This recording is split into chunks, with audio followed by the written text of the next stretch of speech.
All right.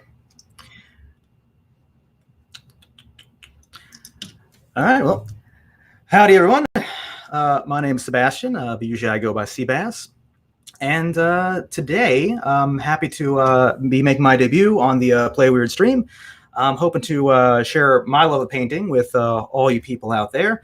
along with my love of my favorite faction, which goes into the model that I picked for today. So I think today we're going to be doing is we're going to work on Lenny Jones. This is a alt sculpt that might look a little familiar. I don't know if you can see him, but you know, trust me, he is there. So we're just gonna sling some paint on him, just kind of see how far we get. I'd like to just kind of show a little bit about how at least how I approach painting green skin. I tend to do it a little different. I don't go for a more fleshy look. I tend to go for just a more green look. And we can also talk a little bit about basing as we go, and yeah, we can just keep it going from there.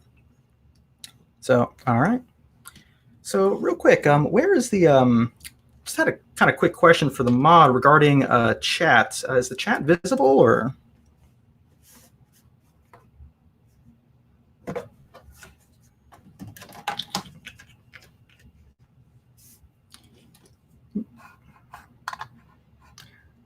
All right.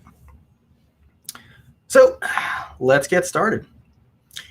So either way, I really love this model. And a big reason why I picked it as well is because I think the amount of detail, particularly the musculature, is just really great. And usually models that have a lot of these deep creases are just so great for doing shading and detail. So as to how this model has gotten started, I just kind of gave it a quick prime with some Vallejo surface primer, just black.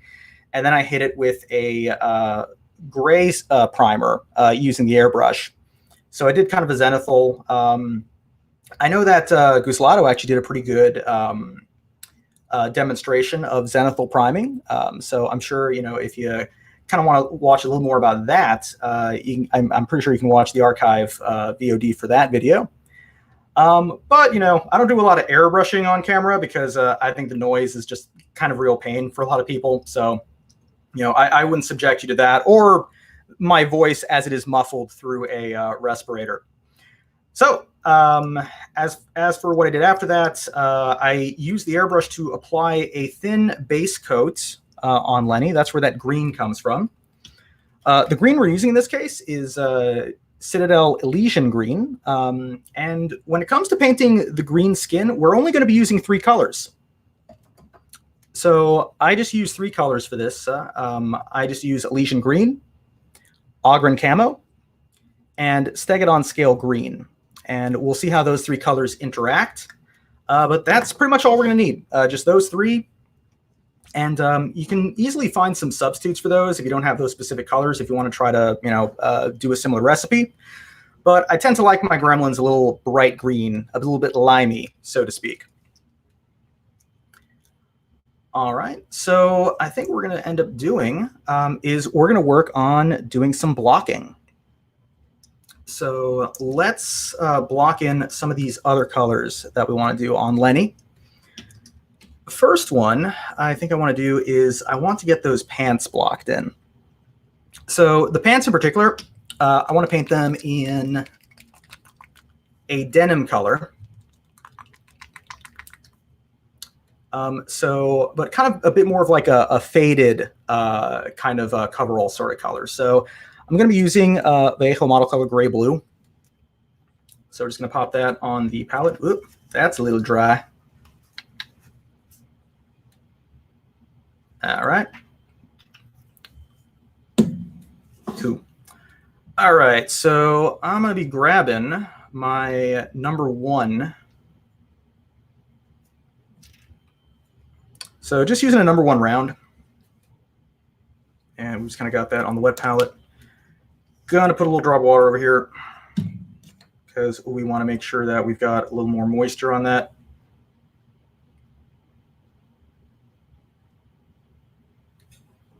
And give that a little test. Nice. All right.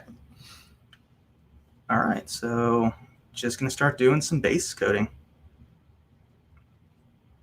So this is a very pale color. You'll kind of notice that it gets some pretty nice coverage. And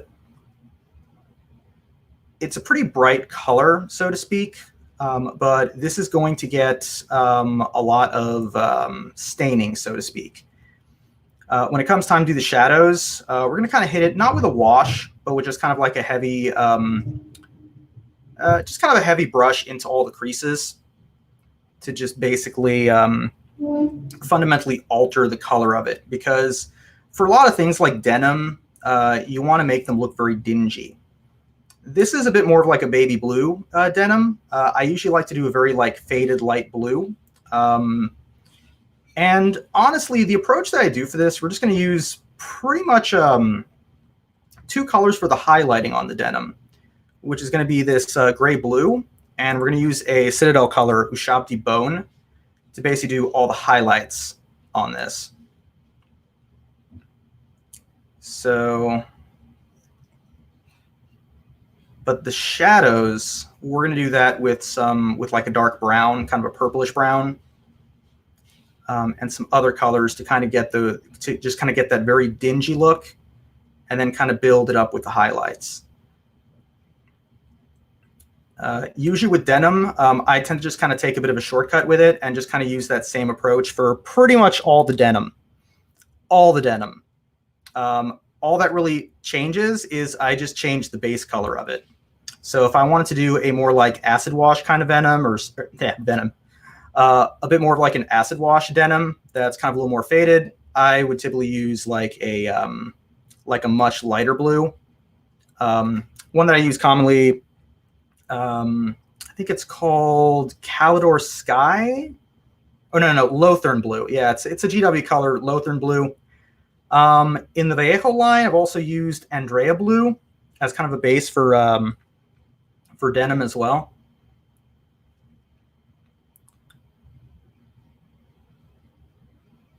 So just very carefully just kind of getting that in there. It's not like painting a fence. You just want to hit the areas that are empty. Don't go over the areas you've hit.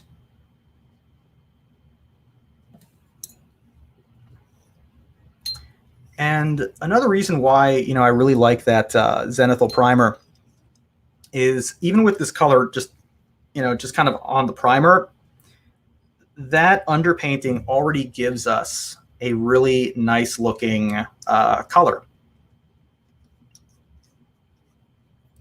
And that is something where I feel that underpainting, I think, is one of the most, well, I guess underpainting is one of the most underrated parts of any paint job.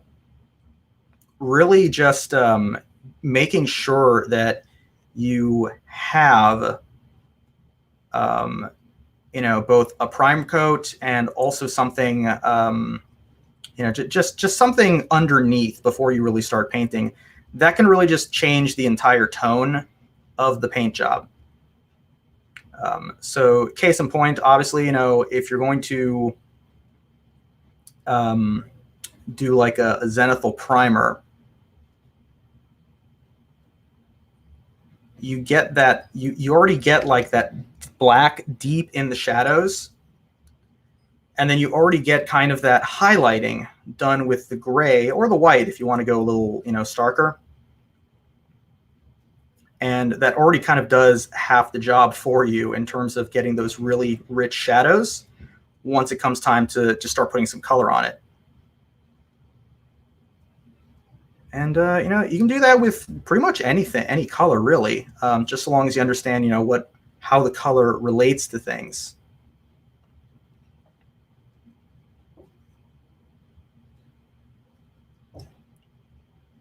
All right. Whoop.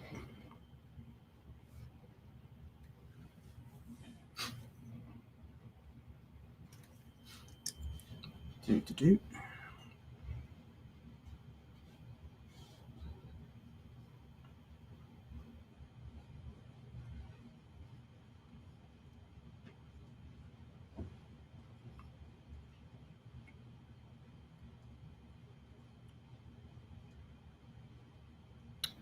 But yeah, I tend to find that denim is something I do a lot. on gremlins because I don't know. I tend to just like my gremlins wearing blue jeans. Blue jeans or like coveralls. This is actually the same color scheme that I used for Georgie and Olaf, specifically Olaf, because I kind of saw his clothing as just kind of being like pretty much like mechanics coveralls. And I really like the results I got with that color, so that's why I'm kind of doing the same for Lenny. All right, so I think I'm gonna need to put another, like maybe a little bit of thin coat over the knee there, but I think he is doing well. All right, so that's base coated. Next thing I want to do some base coating on is this belt. So for the belt, I'm just going to base it using a dark brown. I'm going to use Rhinox hide from Citadel.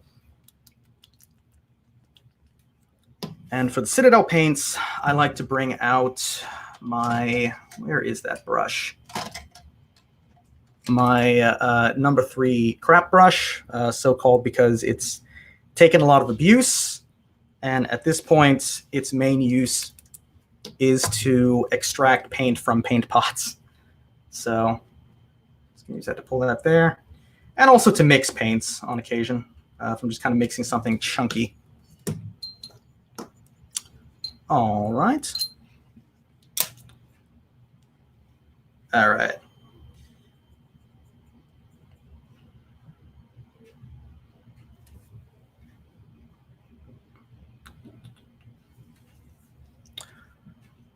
All right, so gonna hit the belt, pretty much just these leather parts on the belt. For those decorations that are on, I'm not too worried about hitting them because I'm just gonna kind of paint over them later. So just gonna kind of hit those.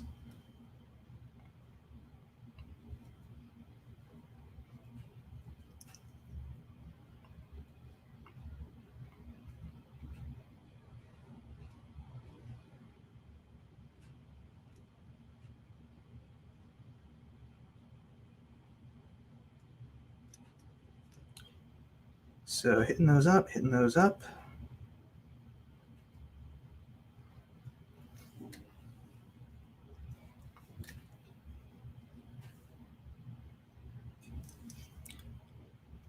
All right. And yeah, that's pretty much our first coat of paint there. And I'm actually going to use the same color on the log that Lenny's got over his shoulder.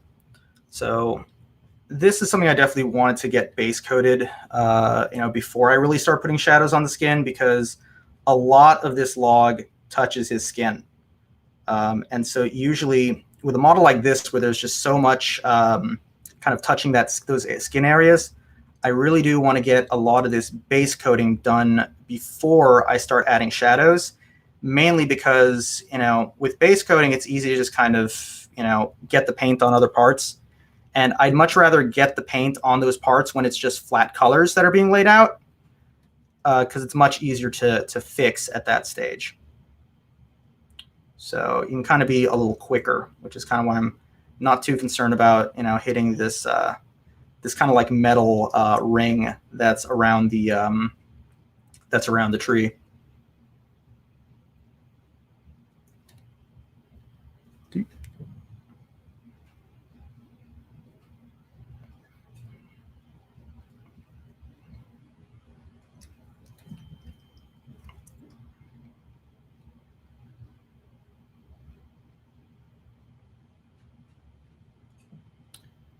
All right.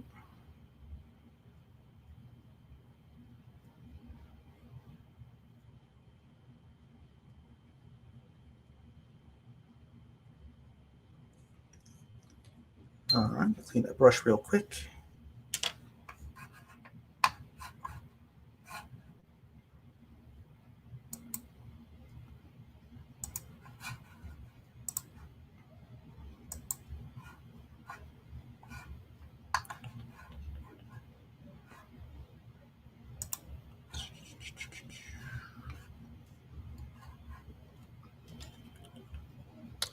All right.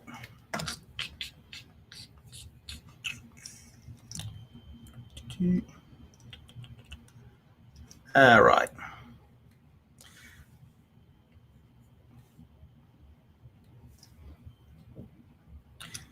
So just going to hit some more on that. All right.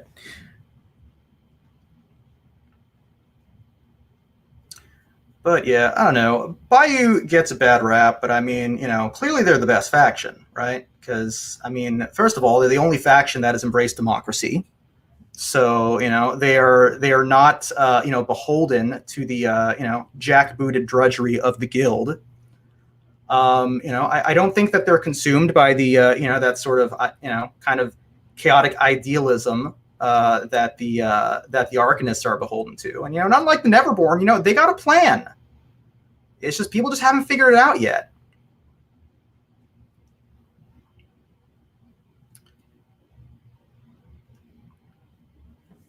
So, you know, just let me know in the chat, you know, why it is that, you know, that the Gremlins, you know, they're the real heroes of the story.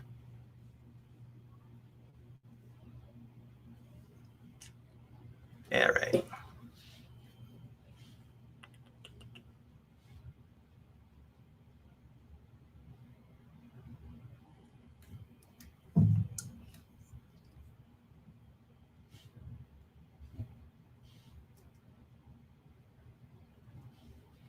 It's also why, you know, the Bayou reveals are really, you know, they've been holding back on them, you know, because obviously, you know, the ones that have been shown are pretty phenomenal. So let me know in the chat what you think of the new Bayou titles. I'm actually really liking the Moonshiner one for Brewmaster. Brewmaster is really one of my favorite Bayou masters to play. He was one of my favorite masters to play in second edition, but at the same time, I feel like Brewmaster in second edition was a very risky proposition because I tend to find that either everything went swimmingly, you know, you won initiative every turn, and you were basically able to pull off all your shenanigans, and you pretty much successfully incapacitated the enemy, and, you know, you just kind of coasted to victory. Or more likely, you are, you know, you kind of slip up at one point and you just bleed out your eyes. That was what I tended to find. And sometimes I think that was maybe not a fun play experience for either party sometimes. So I'm really happy with Brewmaster in third. I think he's very fun. It's kind of interesting when you go up against folks who maybe haven't played him, you know, played against him since second edition. And they're kind of expecting, okay, there's going to be, you know, I'm going to basically be forced to not do anything, and I just kind of want to not approach this guy or whatever. And it's like, no, he's flying across the field. He's just laying a lot of damage on people. So I really like the turn that Brewmaster took in second edition.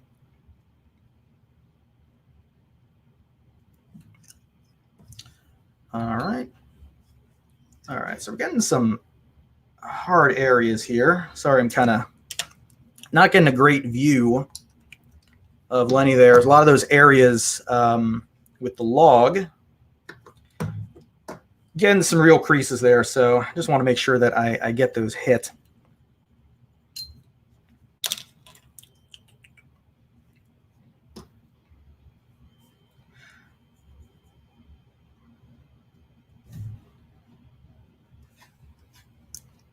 All right.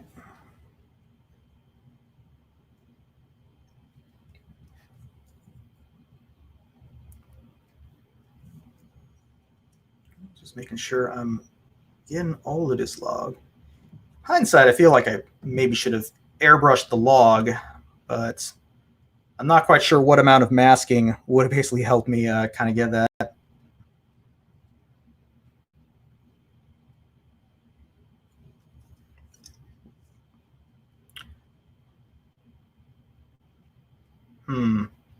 Well, there are a lot of reasons Lenny is the best gremlin. I mean, you know, well, for one thing, I think he's the kindest. You know, he's kind to animals. You know, he's very gentle. Hey, thanks for joining us, Sybil. Realize it's very late over in your neck of the woods, so I appreciate you dropping by. I appreciate you dropping by you.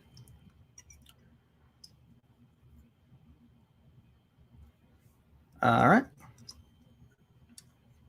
And also, you know, the other thing is Lenny, he's just got a great attitude, you know? I mean, look at that face. He's got respect. He knows to respect people. And, the other thing is that, he's stealthy because you can't see him.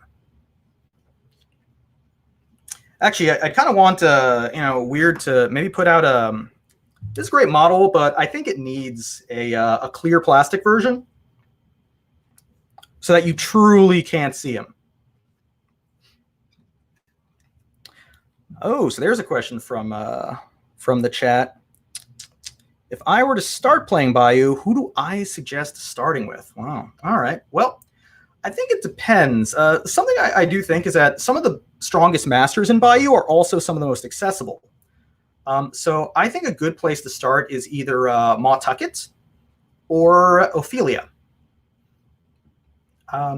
Namely because, Mawtucket's a bit of a generalist. She can kind of do a lot of everything.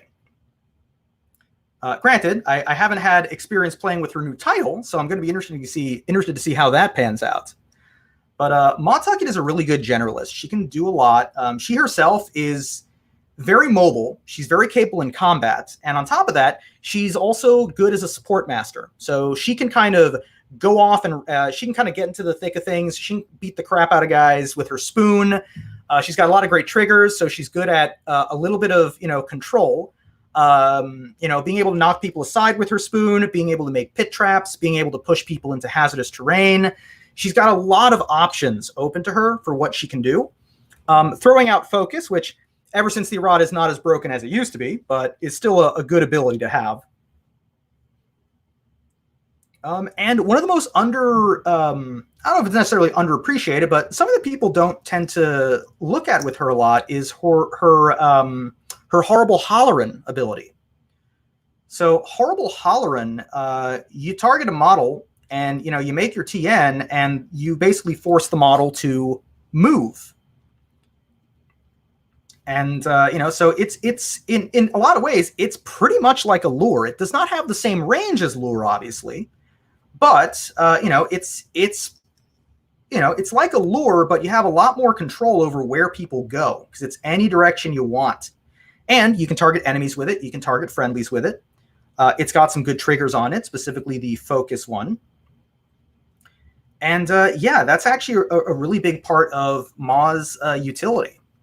On top of that, her crew is, very good as well. You've got a lot of options with her crew. I think she's one of the Gremlin Masters who really has a very wide and broad pool of hires and a lot of flexibility in what she wants to do.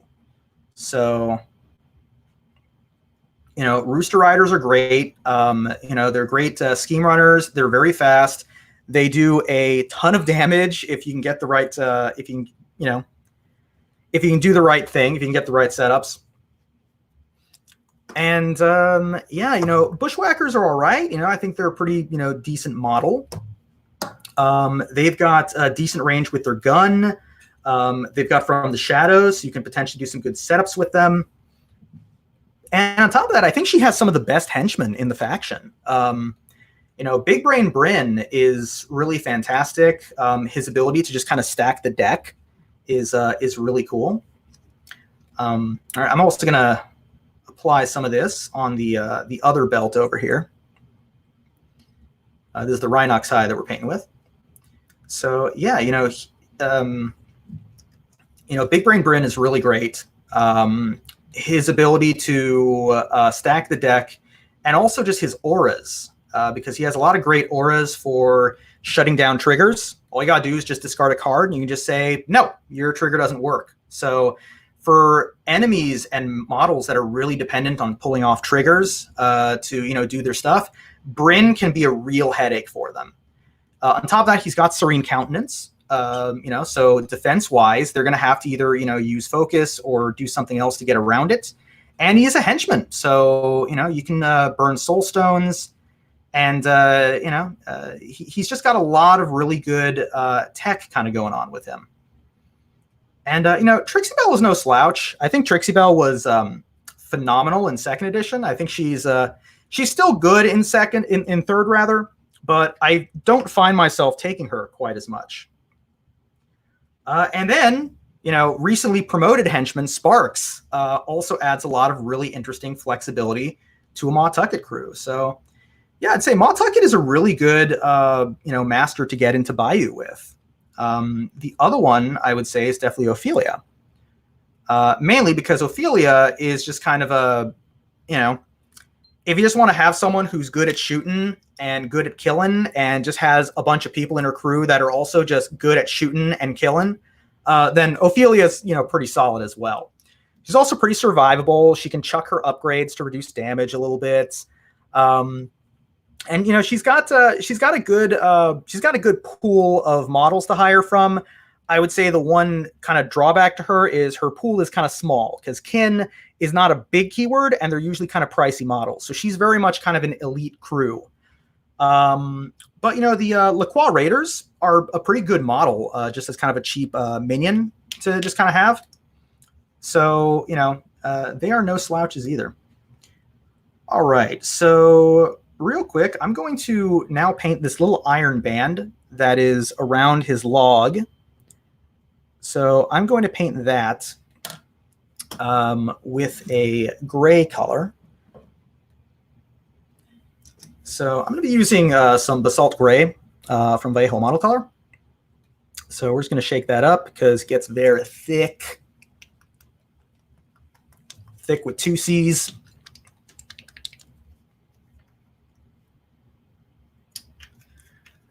But yeah, if you're in the chat and you have some opinions, and we all have strong opinions, let me know who you think is, the best master to introduce someone to Bayou, or even, your own faction of choice. What would be a good master to introduce someone to that faction?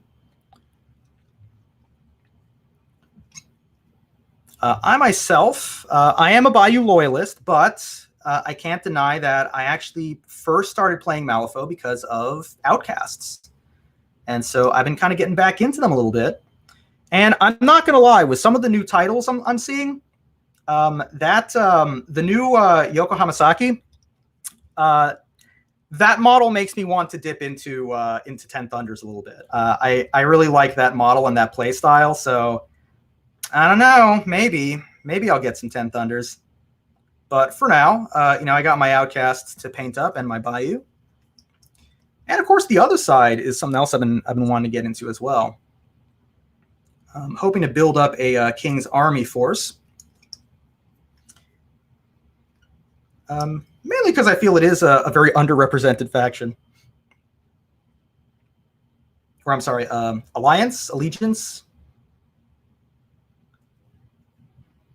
I'm still new to the other side, so haven't quite gotten the terminology down pat. All right, so I am going to use true metallic metals for the metallics on this. So usually when I paint true metallics, I like to base coat them in just kind of a non-metallic color that will provide some good coverage and allow a good base to paint them over. So for this case, I like Basalt Gray for like irons and like kind of like irons and those kind of colors, irons, even silvers, things like that. Just because a lot of metallic paints tend to be very thin. And so as a result of that, sometimes they require, you might have to do a lot of coverage, but you need to do less coverage if you have it over a color that kind of already matches it a little bit.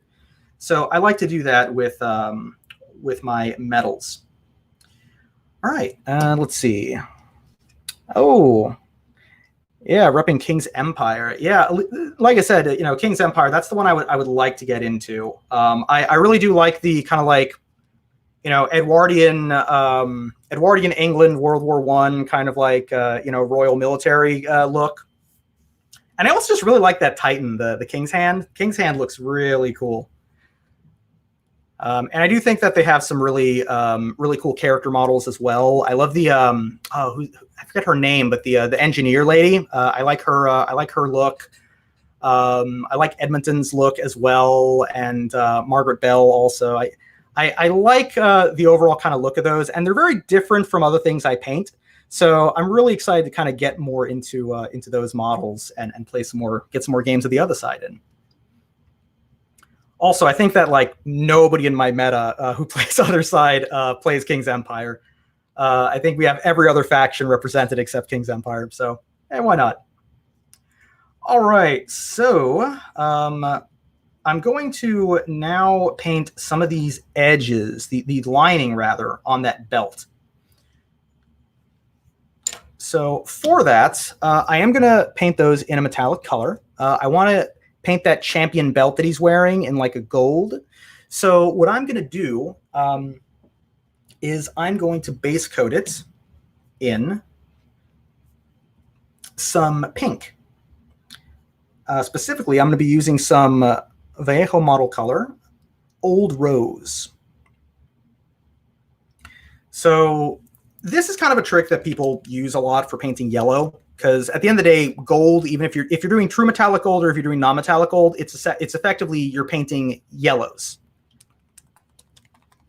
So a good rule of thumb or a good tip for painting yellow, because yellow is a notoriously difficult color because it does not have great, it doesn't get great coverage, and it also you know, you tend to need a lot of layers of yellow to just kind of get it to get the coverage that you want, to not have the primer showing up underneath. However, a good tip is to first paint the areas that you're going to put in yellow in a pink color. The pink gives you some good coverage. As you can see there, we're getting really good coverage from this Old Rose on that belt. And due to the, just kind of due to the nature of the color, yellow shows up really well on it.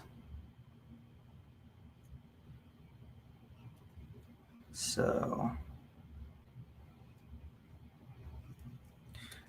let's see, King's Hand that's painted Welsh colors. It looks amazing. What I really want to do with my King's Hand is I kind of want to make him a little bit gaudy. A little while ago, I came across a really nice tutorial on Instagram. By the way, if you want to find me on Instagram, you can go to @saltycbass. That's pretty much where I post all of my work in progress stuff. And mostly my work in progress. I tend to not get around to posting a lot of finished models on my Instagram, but you know, when I do, I do put them up there. I put all my work in progress stuff there. So give it a follow if you're not there already. But yeah, I saw this really good tutorial on Instagram about using the airbrush to specifically to paint Union Jacks. So pretty much just by using a lot of masking, using some masking tape, you can kind of, you know, paint some Union Jacks. So I kind of want to just get like, I kind of want to get him blinged out with, you know, with Union Jacks, just kind of all over his gauntlets, all over his shoulder pads. I really want to try to get him just with as many flags as possible as I can get on his armor reasonably. So that is that is my goal. That is my squad goal for the King's Hand. All right. Yeah, so I'm just kind of painting all of these ornamentations on the belt in that Old Rose color.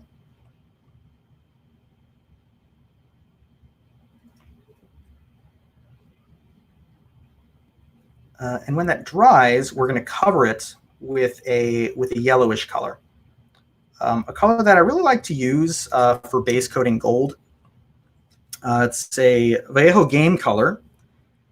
It's called Scruffles Brown. I don't know what Scruffles is, but I don't know. Scruffulous, however it's said, is a word that sounds simultaneously disgusting and appealing. Because it kind of sounds like scrumptious, but something about just scruffulous. It just sounds like, what am I getting into here? It's like this could go either really badly or really well. But who can tell?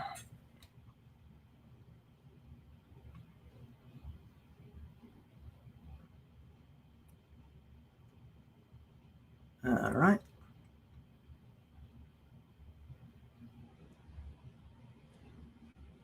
So just getting those colors on. Let's see. Can I give King's Empire the Horatio Carey flag? I don't think I'm familiar with that flag. I'm going to have to look that up real quick.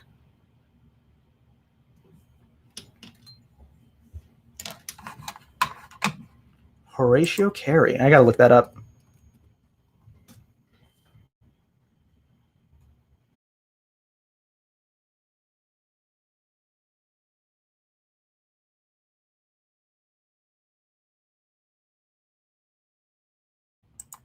Okay, we're still good.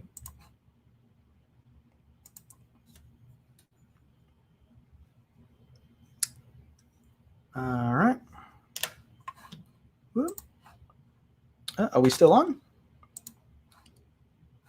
Thought I saw the connection go.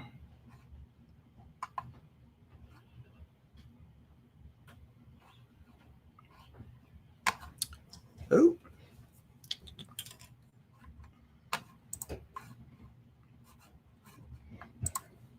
Uh-oh.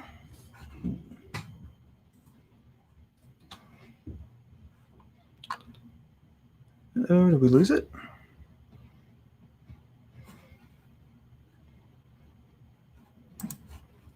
Oop.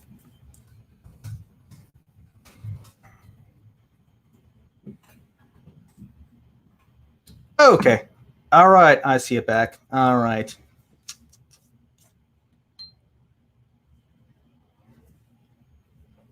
Okay, there we go. Bit of a delay on the camera, but nothing new. Yep, we're back. Hey, the Showbiz Pizza Bear. I haven't seen you in years, man. And here you are lurking in the chat.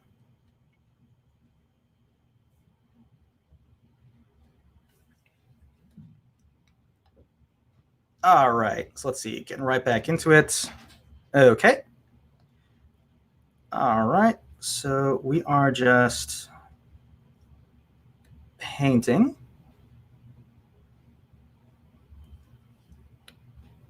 All right, just keeping up with those details. Still going.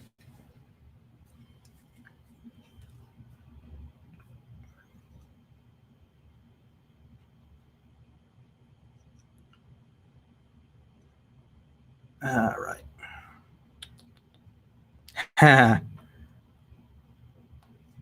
Yep, they don't call them, they don't call them goblins. They call them gremlins for a reason. All right. Okay, so I think that's I kind of want to put another layer on some of those ornamentations on the back of the belt. But yeah, previous topic, we're talking about painting the king's hand with the Horatio Carey flag, which if you're not familiar with that, you can look it up. It's like a red flag that's got a picture of a barrel with like it looks like a sheep coming out of it. And it's got an insult on it, which I don't know. I could see maybe doing that. The king's hand is big enough that maybe on like one of the panels. Ooh, maybe if there's like a panel that's kind of a little bit around the arse, you can kind of put it on there.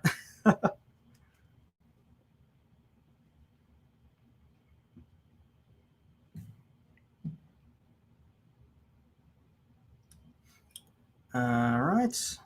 Okay, so that looks good there. All right, so now I'm going to do the same thing for the belt over here.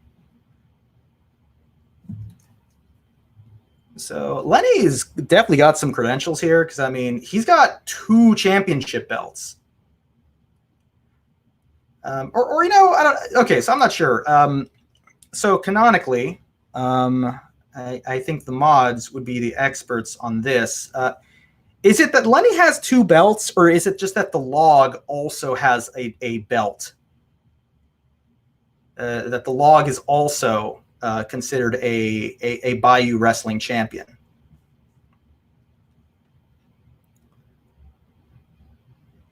Because I guess in a lot of ways, the log is basically like, you know, his tag team partner in a sense.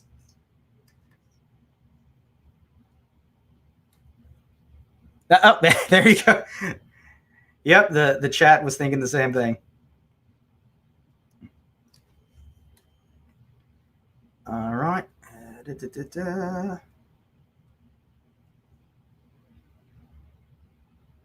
Yep, a little sloppy here and there, but not too worried about it. It does lob piglets pretty well.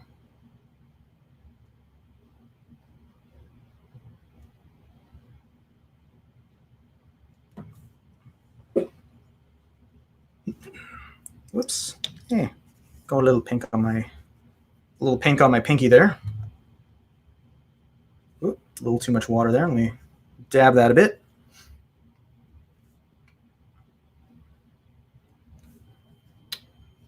And a little hair. Yep. If anyone has a great method for minimizing the amounts of like little fibers that get on your palettes, on your brushes, I always have a problem with that. A million little fibers. It's like that. Yeah, it's like the book that Towley wrote on South Park. That's the story of my life. A million little fibers, all in my wet palette.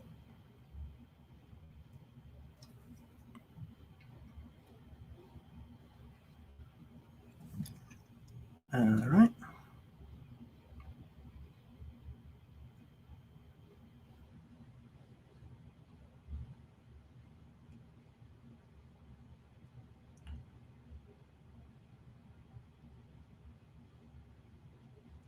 All right. So let's just finish painting the edges of that. Whoop.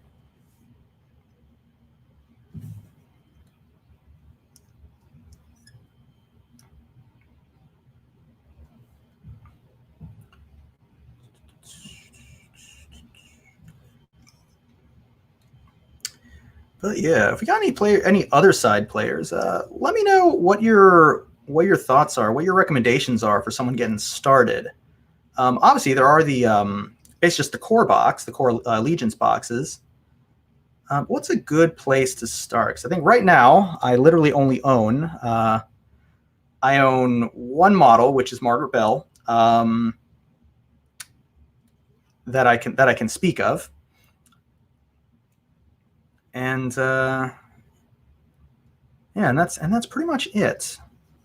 So let me know who you recommend, especially if you're playing King's Army. You know, feel free to recommend. Who do you think are the good commanders? What are their strengths? How should if I were starting with Margaret Bell as my commander, what kind of force should I build around her? See in the chat, the battle of keeping cats away from the paint space. Well, thankfully, I don't have any cats. I just have very small dogs, so they're a little easier to herd. All right, getting that good. All right. All right, so I think that's enough for that. So we want to wait for that to dry before we put any yellow over it. So I think what we're going to do next is we're going to base coat Lenny's hat. So the hat and the little wristbands that he's got, I'm going to paint those the same color. And what I want to do is I want to paint them in a orange. So I'm actually going to base coat them with a fairly bright orange. I'm going to go, this is going to kind of be my base coat. It's going to be a Citadel color Troll Slayer orange. So I'm just going to use that to base coat a few things, actually.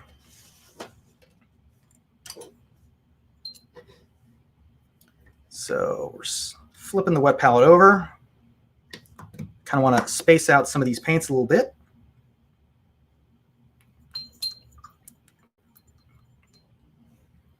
All right, so we're still using our #1 round. Let's see.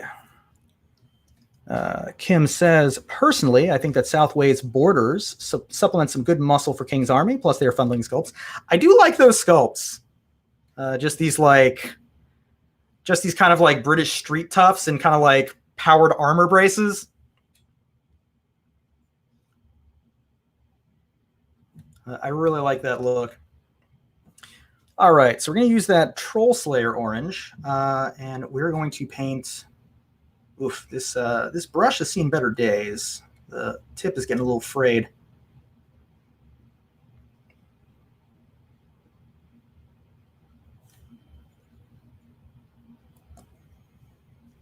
I think I'm gonna switch brushes real quick.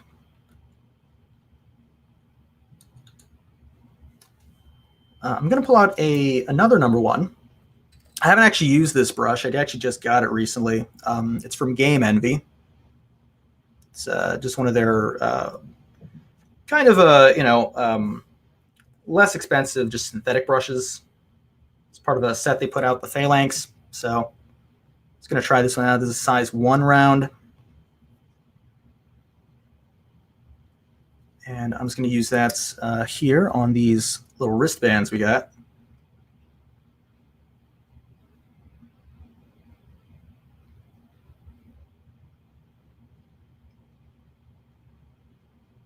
All right.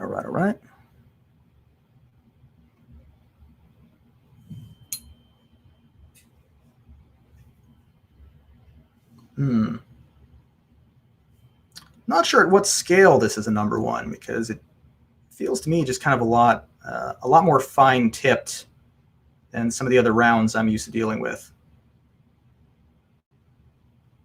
So maybe not the best for base coating, but this is a really nice detail brush. Do I have a particular brush? This is my Workhorse brush. Yeah, it was just on camera actually. I would say that #1 round, it's kind of a pretty cheap nylon brush I got as a set, as a Christmas gift actually. That is pretty much my Workhorse brush as far as base coating goes. And then there's another brush on that set which is a 0. That tends to be a bit more of my my secondary Workhorse brush. So yeah, I'm kind of at that point where I need to replace some of these brushes. And I'm a little hesitant to get anything like too pricey, mainly because I feel like I kind of treat my brushes a bit harshly. So I just kind of feel like I would not, I would kind of quote unquote ruin some of those much more, much fancier brushes. Like if I was, like I do have a Kolinsky Sable, but I barely ever use it. Just because, again, I tend to paint very long hours. I tend to kind of have a habit of, kind of just using my brushes for a while. I don't necessarily, wash my brushes between, just kind of between like paint colors or whatever. Like it'll be a while before I kind of wash it. Obviously, I wash it when I'm done with it, but if I'm not done with it in a while, I usually don't wash it unless it's giving me some visible problems. So proper brush care is important. So definitely using a good brush cleaner and some brush restorer is good for, compensating for some of those abuses that I basically inflict upon my poor brushes. All right. Okay, so we got that going there. Good. All right. So something I really do want to do is I actually want to paint his little tank top here. I actually want to paint that orange as well. But I don't know how happy I am with the coverage on this particular paint. So let me see if I have another orange that I might want to tag in, so to speak. So let's go to the rack of paints. Let's see what we got. That's maybe a little too bright. It's more of a red-orange. Hot orange. Yeah, too hot. Let's see, too hot. too bright.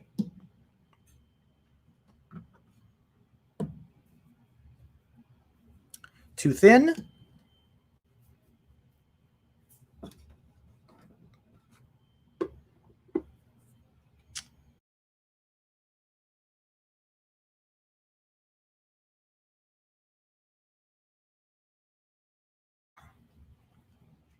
Really got to shake it. It's got to shake the devil out of it.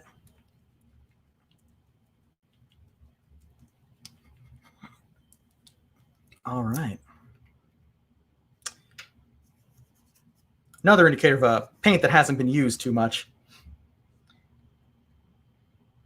All right, there we go. All right, so let's see what kind of coverage we get with this one.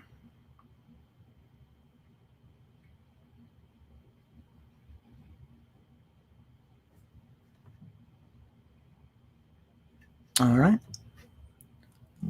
Let's test that out.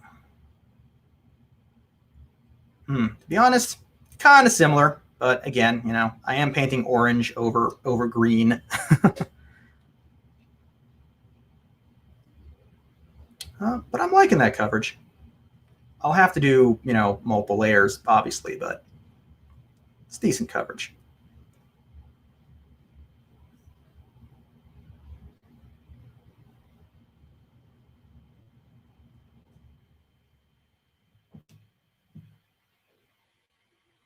And again, since I'm, you know, everything is just kind of a solid color right now, I'm not too concerned about getting some of that orange on the pink. Yeah, orange is always a tricky color for me. Yeah, orange is tricky. I don't paint orange a lot. I tend to paint red a lot more. Oop, getting some bubbles there. Yeah, that's an indicator that the brush tip is a little frayed. But don't be afraid, little brush tip. You can do it. All right.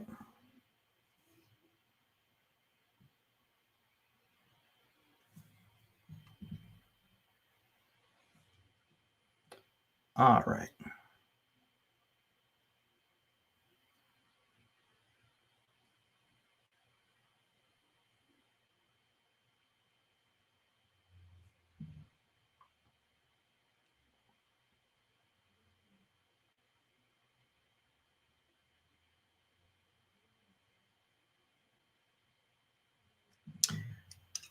Yep.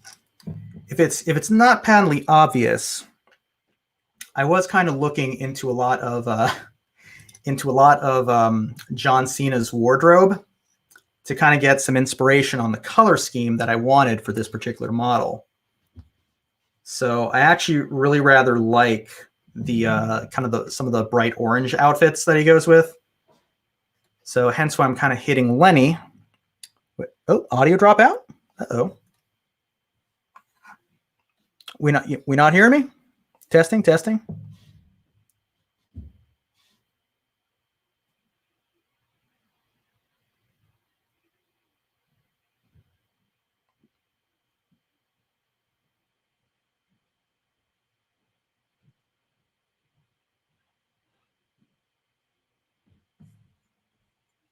Oh, it looks frozen.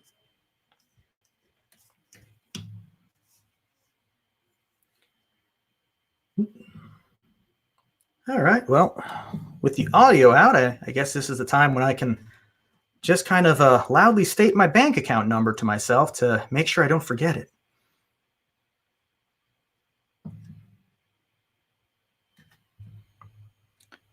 Other tabs working. Close the window. Still out.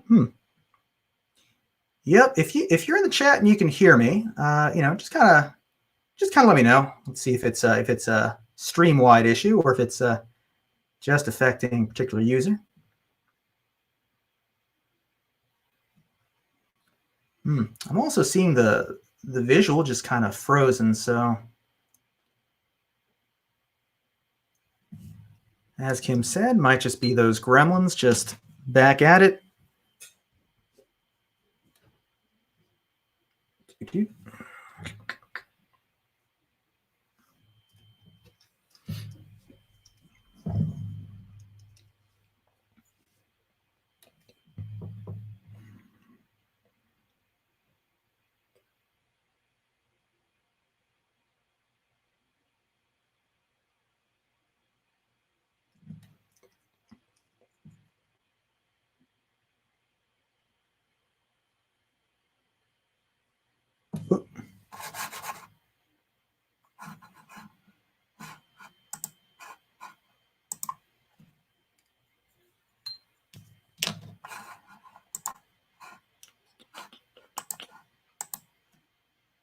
Oh, yeah, seems audio is dropped for others too.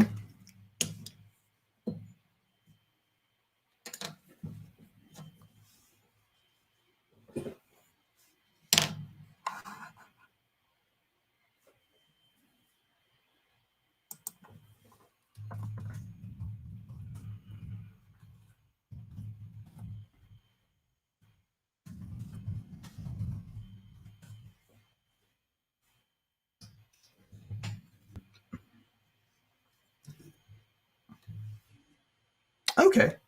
Video's fine, so everyone got to see me drag Lenny across a cord there real quick.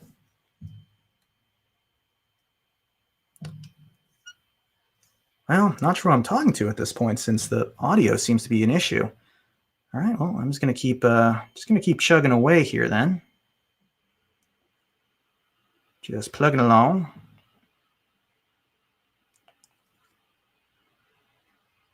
Getting those little orange bits painted on the shirt.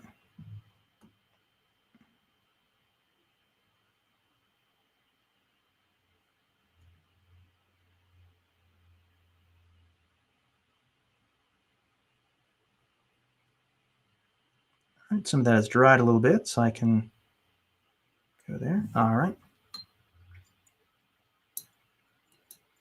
Okay, audio's back now. Okay. All right. Okay. Oh, excellent. There we go. All right. Yep, it froze for me too, but yeah, a quick refresh seemed to have done the trick. All right, so let's see. As I was saying, yeah, just pretty much basing this color scheme off of some actual like John Cena outfits. So kind of hoping to go for that very bright orange.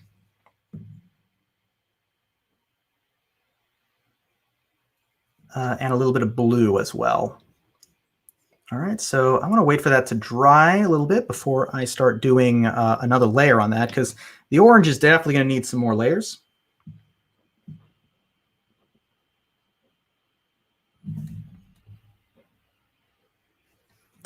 All right, and I'm going to paint the brim of his cap also. That's going to go orange as well. So it's going to be a lot of orange and green.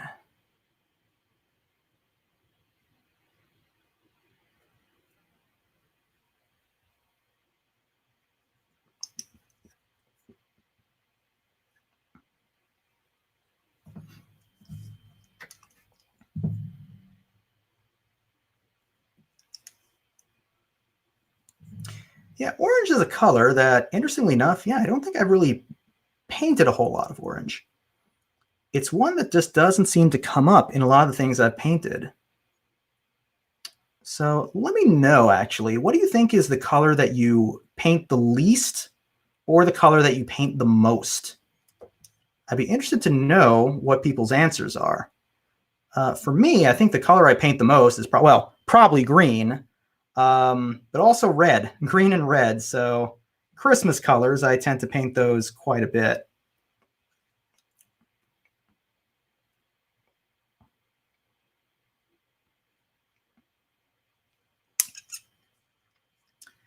And orange is one of those colors I don't find myself painting quite as much.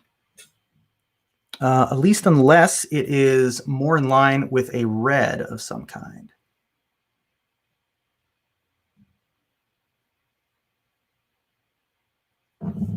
All right.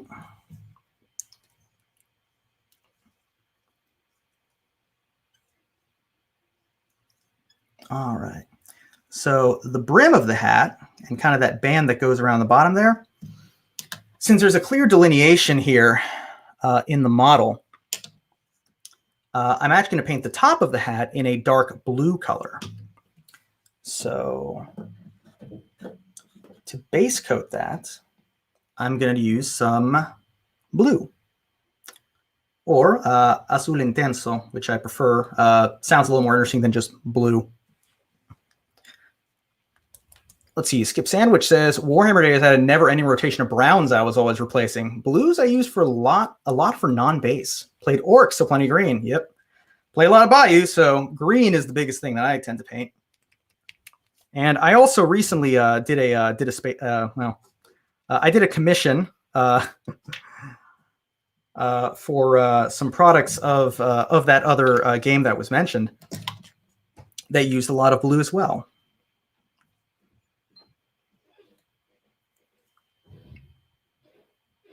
So we're going to use the blue. It's kind of a happy blue.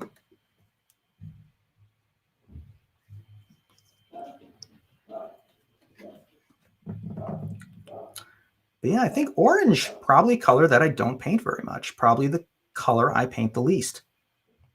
So I can think of only, like, I paint so little orange, I can, right off the top of my head, really think of just like a couple, like 2 instances that I used orange. One was to paint some jack-o'-lanterns. That was just, you know, some scenery, some terrain. And the other was to paint gloves.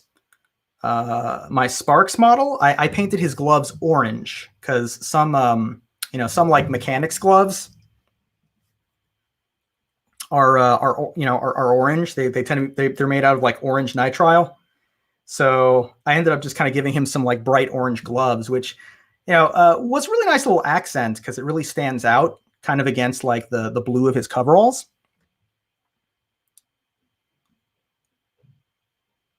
So going with some blue on this cap.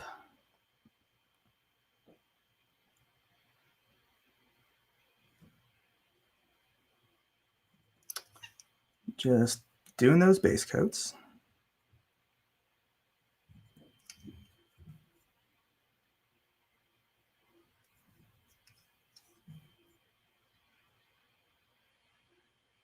All right. And just kind of very carefully going around that part because, like with all of Lenny's hats, there's a hole in the top exposing his bald head. And there we go. So I am going to have to put some more, another layer on those oranges. But I think we're at a good point where we can actually just start doing some shadows. So let's get a little more interesting here. And let's get into the nitty-gritty of painting the skin. All right, so like I said before, we're going to use 3 colors to paint the green skin. We're going to be using our base, which is Elysian Green. We're going to be using Ogren Camo as a highlight. And the Stegodon Scale Green is actually going to be our shadow color. So the way I typically approach this is I do a full base coat in Elysian Green, which is what we're at. And then I like to get a mix.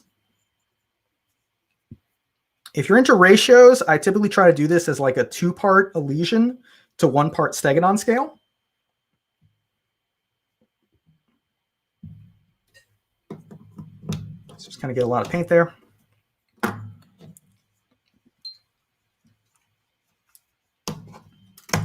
Get a little bit of that going. And we'll see how much we need. Okay, it's probably going to need a little more Stegodon. And probably a little bit of water in there too, so it's a little thinner. You want to make sure that, at least my experience here is that you want to make sure that this paint is very thin, but you don't want to over thin it. When I actually first started painting, I actually used this recipe, and I used to basically treat this as a wash. And so I would pretty much, we're going to switch brushes real quick. We're going to switch to a bit of a beat up 0.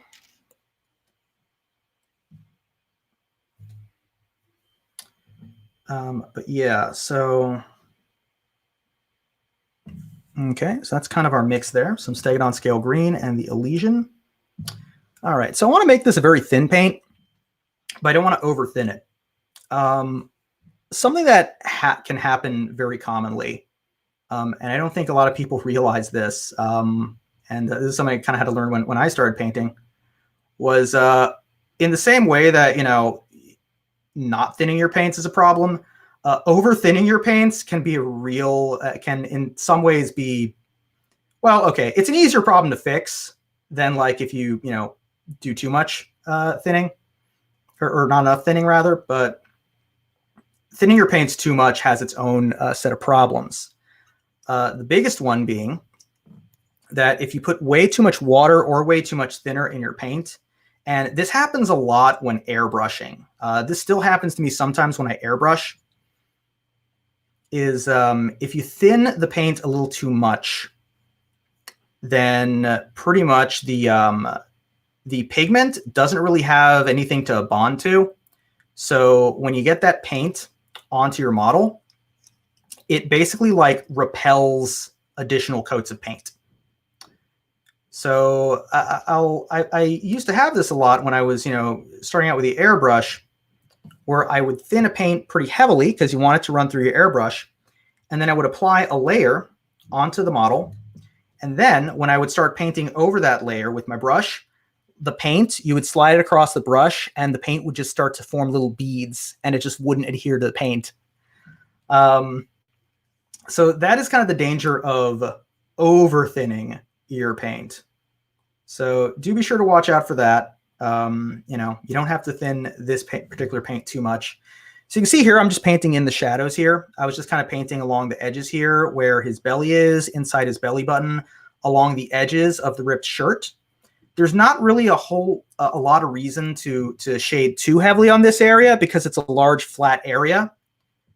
We just kind of want to paint around the bottom a little bit just to kind of give that impression of volume, to give that impression that he's got, kind of a big belly that hangs a little bit. And around the shirt edges, just to kind of give that impression that the shirt is hanging over him and it's casting a bit of a shadow. But there's really not a lot of like texture on his belly, aside from, of course, his belly button. So don't really need to paint a lot of shadows there. Okay. All right. So let's get into the more interesting part of Lenny here, which are the muscles. So he's got a really nice musculature going on. A little tricky here because, his arm is kind of in the way. I think some people might do this as a sub-assembly. I would think that is way too excessive because his arm required a lot of gap filling after I glued it. So I would not recommend doing this one as a sub-assembly. I would say just paint around the hand. It's okay. Really, it's fine. I think sometimes there's like a desire to want to like do everything in sub-assemblies. But oftentimes I kind of feel like you really have to weigh and ask yourself a question. Are the sub-assemblies just creating more work than they're saving?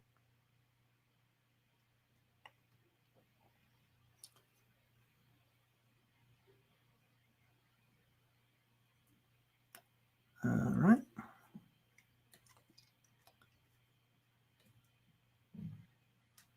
All right, so I don't know how well you can see that, but I'm just kind of going along the palm of his hand because he has, these very deep, like these creases, very pronounced creases on his hands here.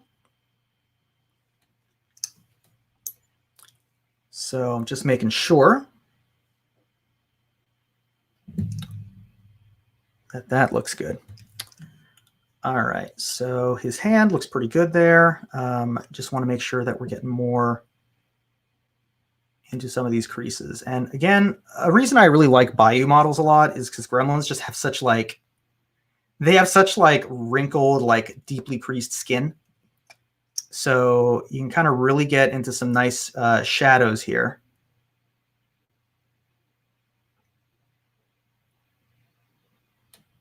And of course, the underside of the arm, we can just kind of paint some more shadow aggressively in there. And I wouldn't be afraid to you don't want to overdo it, but, this isn't super precise because what we are going to do is we are going to rebuild that base coat once we finish kind of this shadow stage.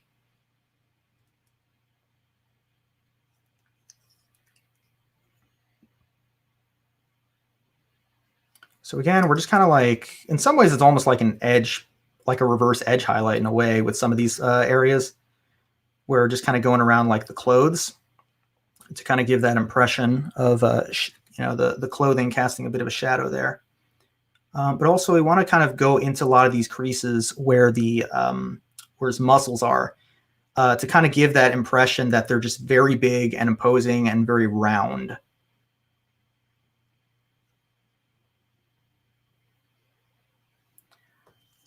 Usually in like art classes or art school, if you were to take like a drawing class, one of like the most common exercises is to like draw globes and to draw spheres.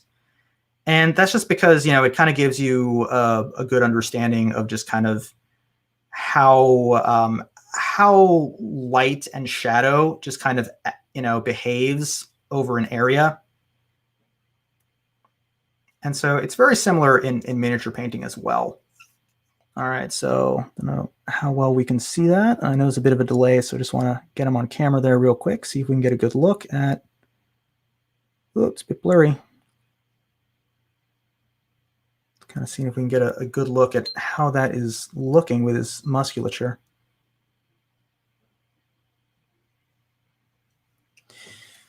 All right.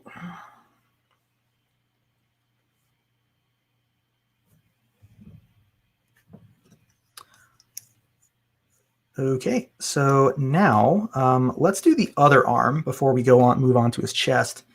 So armpits, obviously we're going to do some shadows there. We're just kind of going around all of his muscles.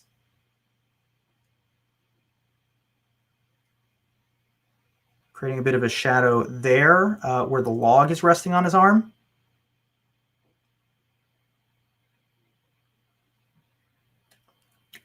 All right.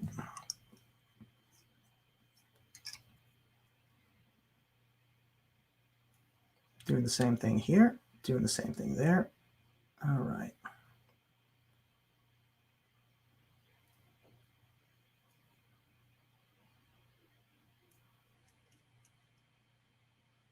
All right.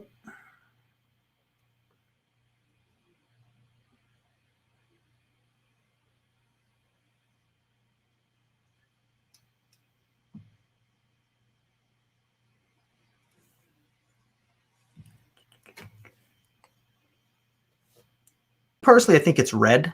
I actually really enjoy red. And I think it's because, with red, I tend to find that I use a lot of different colors to work on red. I typically use 3 colors when I paint red. I'm typically using red, purple, and yellow. Usually because I like to use purple to shade my reds, which I think gives a very interesting result.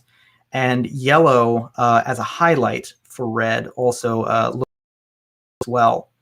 So I think that's part of the reason why I really like painting in red. Uh-oh, is the feed okay? Let me see, did we lose that? Uh-oh.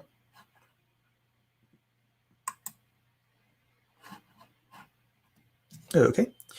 Let's see. We had a question in the chat. What advice do I have for someone looking to get into airbrushing? Oh boy. Well, let's see. Couple of things. So one, I would recommend that when you're getting started out, buy a cheap airbrush. Not like a like a bad airbrush, but try using like a less expensive airbrush as kind of a starter to just kind of get you used to how an airbrush works, and just kind of get used to the processes, especially the process of cleaning an airbrush. Because in the beginning, that is going to be what you're going to spend most of your time doing, is cleaning that airbrush. Now, there is something to be said for, getting a really high-end airbrush first. But I mean, if you don't know how to clean it, or if you don't know how to use it, I don't think it's really going to matter that much. I would recommend starting out with kind of a cheaper airbrush and getting a feel for it. So that's definitely one of my tips. To that end, I would say, also, as far as compressors go, I would say go for a compressor with a reserve tank. I think a lot of people sometimes, they'll kind of watch a lot of like airbrush videos, and you'll see a lot of people using different kinds of compressors. but I would definitely say get one with a reserve tank, just because it saves a lot of time. If you don't know what that is, when you look at airbrush compressors, it's the kind of one that, you'll see like the compressor unit is on top of like a large like tank that it almost looks kind of like a propane tank a little bit. Pretty much that just makes sure that you have, a pretty steady flow of air. So you're not having to like wait, or you're not having to constantly adjust the pressure. So getting a compressor with a reserve tank is what I would recommend, and getting something that's kind of inexpensive and cheap to practice with first. I think one that what I used at first and what a lot of people use as well. I'm trying to remember the name of the company. I want to say it's TCP Global. I always say THC Global whenever I'm talking. I don't know if that's a Freudian slip or something. But no, it's like TCP Global, I believe is the name of the company. They tend to sell like pretty inexpensive bundles. So you can usually for like about, a little under $100 get an airbrush, a compressor with a reserve tank, and a fabric hose. That's another thing I would definitely recommend. Don't if you can get a I forget exactly what it's called, but the airbrush hose that's made of fabric, not the one that's made of like rubber.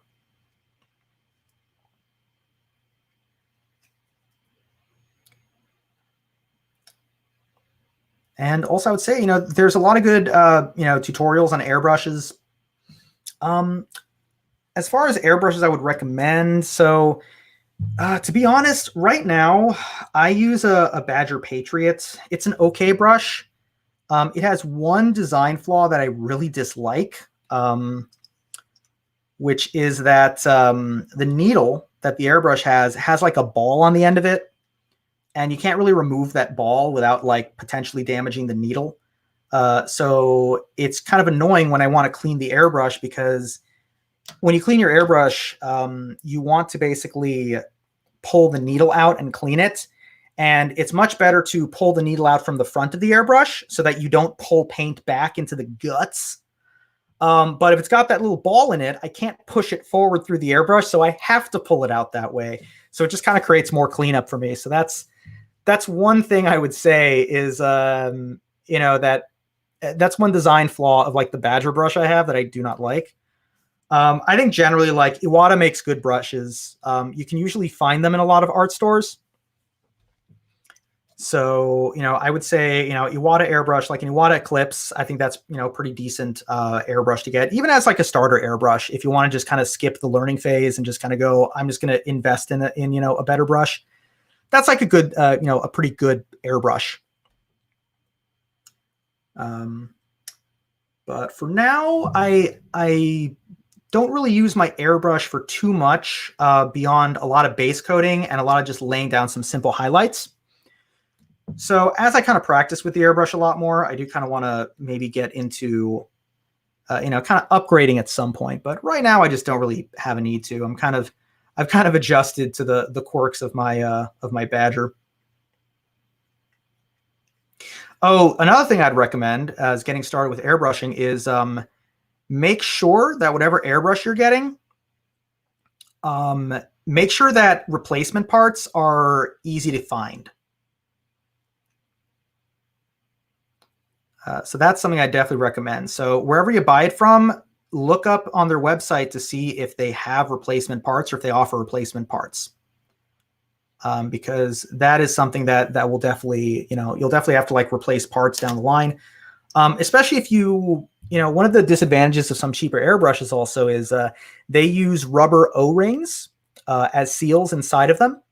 And those rings can wear out really quick, especially if you use alcohol to clean your brush. Those can just dry them out and make them snap. So, definitely you want to find a airbrush that preferably one that does not use rubber O-rings or O-rings at all. That's something I do like about Badger, is that it's just all metal fittings. All right, so I think we just got one more part to really do here for the shadows, and that's his feet. So I'm just going to kind of paint around that weird little, I almost kind of call it a knuckle bone, that big like, or I guess it's like a heel bone. It's that big like ball on the side of your foot, and then just kind of between his toes, along that there, and then paint a little bit along the bottoms of his feet, just kind of give a bit of an impression of volume.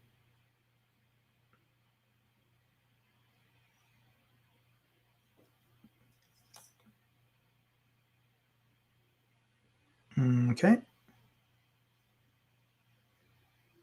then also along the edges of his pants, so we can kind of give that impression of some shadow cast down there.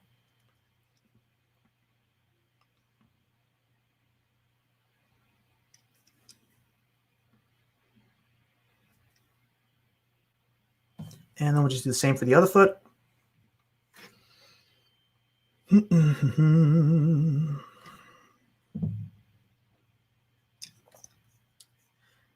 But yeah, if anyone has any good airbrush recommendations, feel free to let me know in the chat. I always like to hear, kind of what people like to use, what they recommend. Let me know if you have some compressor recommendations. Like, I will say this, as far as, while I have, changed my airbrush, since, obviously the first airbrush I got, I've kept the same compressor. The compressor has actually held up pretty well. So, the TCP, yeah, whatever that acronym is, that airbrush I got from them, or that compressor I got from them, it's held up pretty well. So I'll probably have to replace it eventually, but I've had it for, gosh, I think it's been almost like 10 years now, and it's still been working. I haven't really had any like airflow problems with it.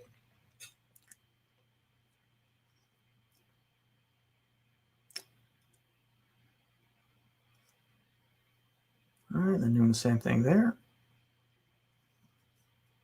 All right. All right, cool. Okay, so now we're going to rebuild a little bit of the green. So we're going to get some Elysian Green, and we're going to make sure it's nice and thin, because Citadel paints are chonk.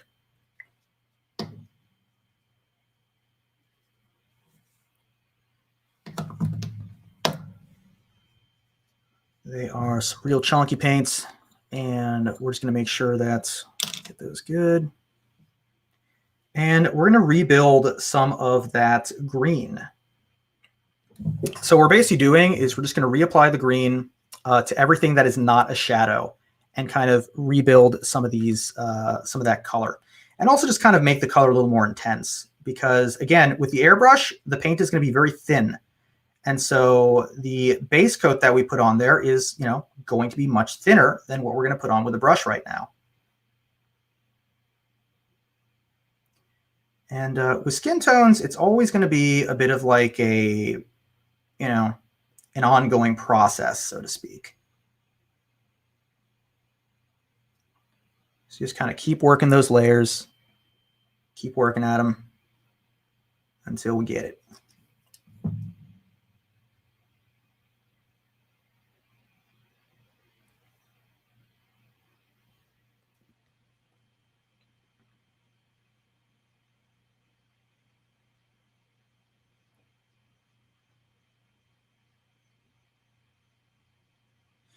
Yep. So if you've been checking out the reveals, the new Malifaux reveals, let me know what you're most excited about.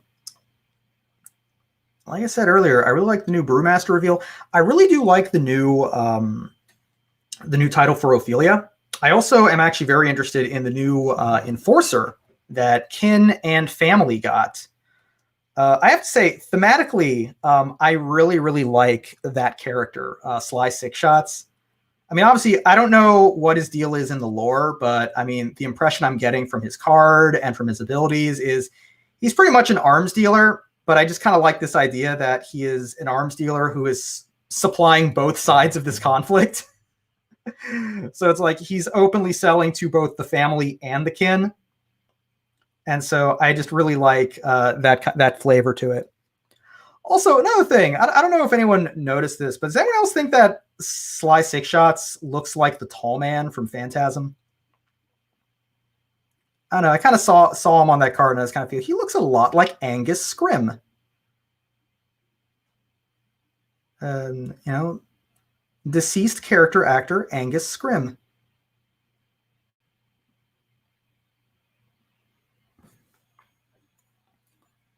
Let's see, Jedza and Ma are awesome looking to me. Ooh, yeah, the Mecha Meemaw Tucket.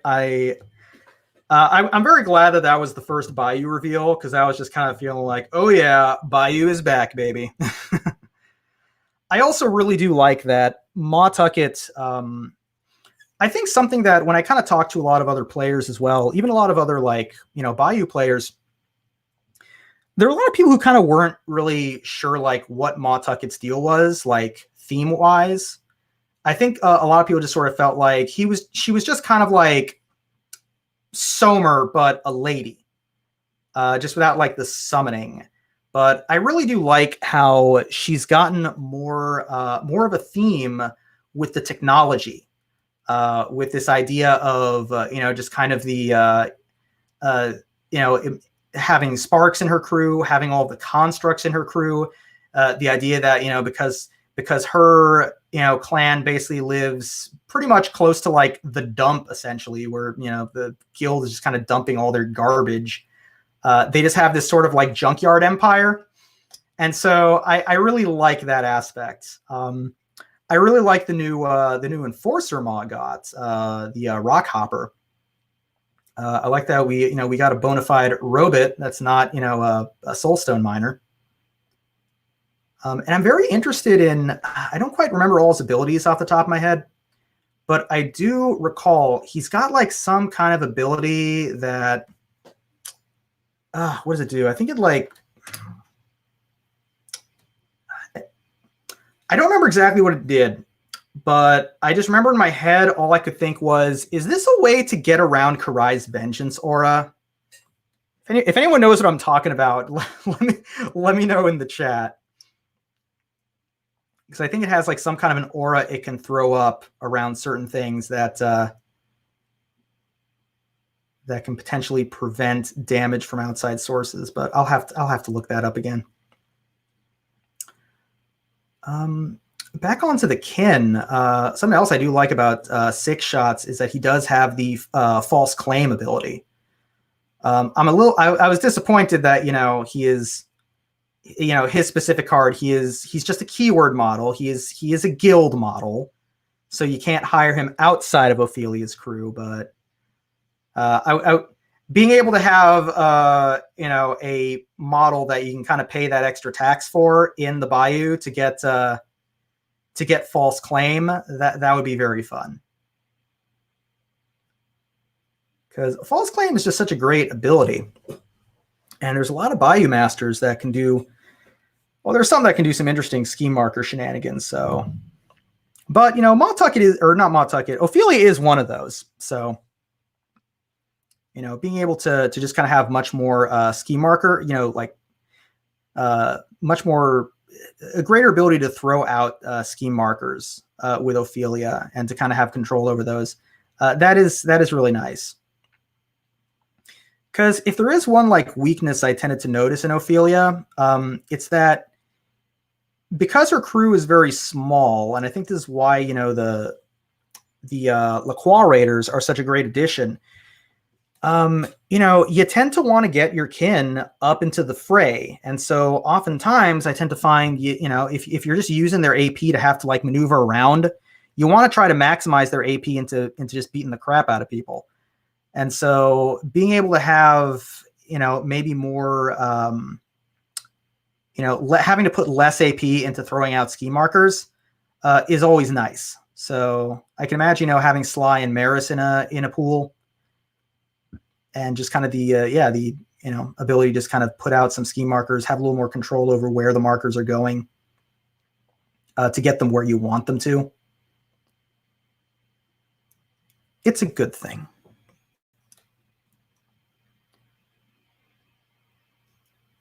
All right. So you might notice there's like this little like brown spot on his back there. And, you know, I didn't really touch it because, well, I mean, you know, that's kind of what we're doing in this step. We're kind of rebuilding the green. And so, you know, we're just going to kind of cover it up during this step.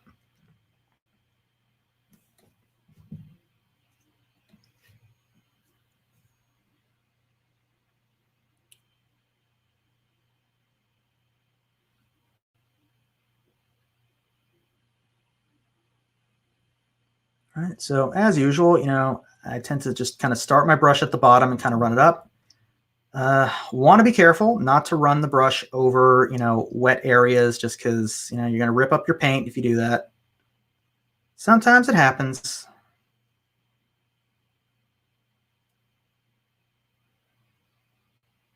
So just want to be very methodical there and just kind of get it done. All right, gonna have to put some more Elysian Green there.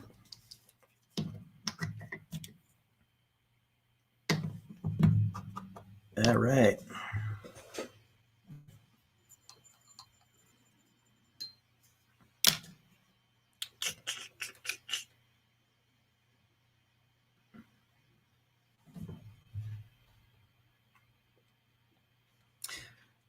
But yeah, let me know in the chat if there are any masters that haven't been revealed yet that you are really looking forward to title reveals for.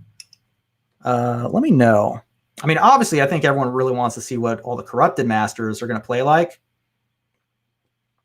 But let me know who you're really looking forward to seeing. For me personally, I'm really looking forward to seeing Wong, actually. That's mainly just because, I don't know, I'm not the biggest fan of Wong's playstyle in 3rd edition. So I'm really interested to see some, you know, just kind of a rethinking of how he plays. Because I haven't used him a bunch in 3rd edition. And he was probably one of my most used masters in 2nd. So definitely really want to see Wong. I'm really interested in seeing how, you know, what Parker is going to be like as Dead Man Walking. Parker is also, I would say, one of the reasons I decided to get back into Outcast, just because I really loved his play style. Just the mobility, just kind of the shootiness, the moving and the shootiness, the combination of the two. And I also just kind of like how, you know, for a little while for me, I think I always had kind of a hard time with Outcast because they were just so kind of disparate in theme. And, you know, with Parker, I just kind of like that, like, oh, yeah, we've got an outlaw. That's, you know, it's kind of, you know, to me, it kind of unified the theming a little more for me.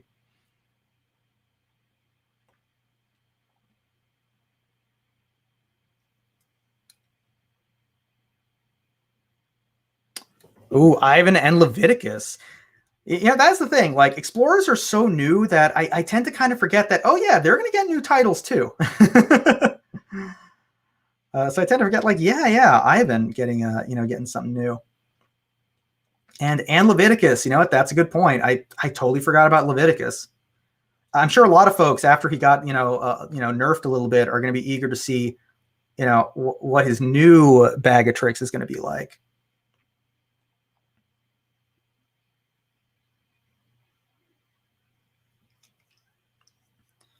Yeah, I'm kind of trying to think also, as far as Bayou Masters, let's see. We haven't seen Zip's new title yet. I think that's going to be interesting. I'm also just really interested to see Ulix's new title as Pork Chop Protector. I'm also kind of hoping he's going to be on a bigger base now, too, because he's riding that giant, like, burning hog. So I'm really interested to see how Ulix is going to play.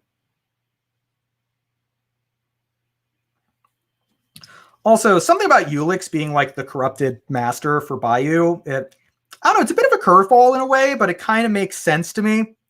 Just because out of all of the Bayou masters, I mean, as much as like someone like Somer is just kind of very transparently like greedy, covetous, and selfish, Ulix is like the one who is so much more of a loner. He's the one who just kind of doesn't really care much for Gremlin society and just kind of wants to be alone with his hogs. So it kind of makes sense to me that Ulix is kind of the one who might be more tempted by the Burning Man.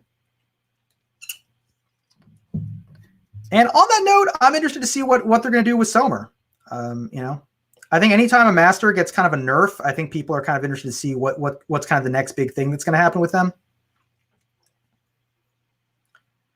Let me know if there's any master that you are, dreading a new title for, or maybe relieved for a new title for. I don't know, because I don't believe Karai has Karai been revealed yet? I don't think Karai. Oh no, wait. I'm trying to think. Did she get revealed with the other side box? I don't know. Correct me in the chat if you know if Karai's new title has been revealed yet. Just because I bring up Karai because Karai is has always been my most feared master. Like Karai is the one that I just never want to see on the other side of the table, but I see her on the other side of the table quite a bit. So I'll be interested to at least get my ass kicked in different ways going against Karai. But also having new tools to possibly use in the struggle against Karai.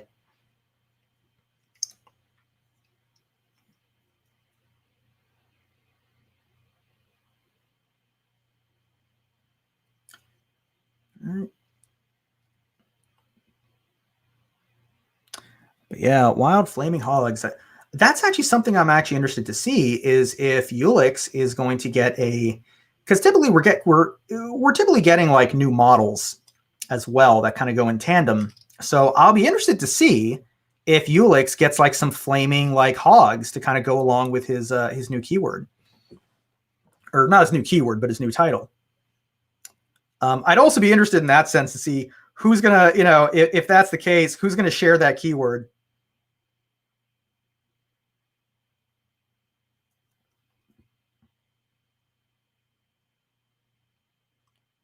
All right, so we're kind of building up more of the green, kind of going along the face.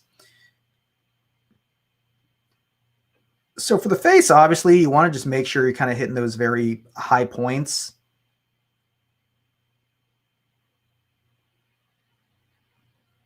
You don't want to you want to make sure you're not getting into those shadows.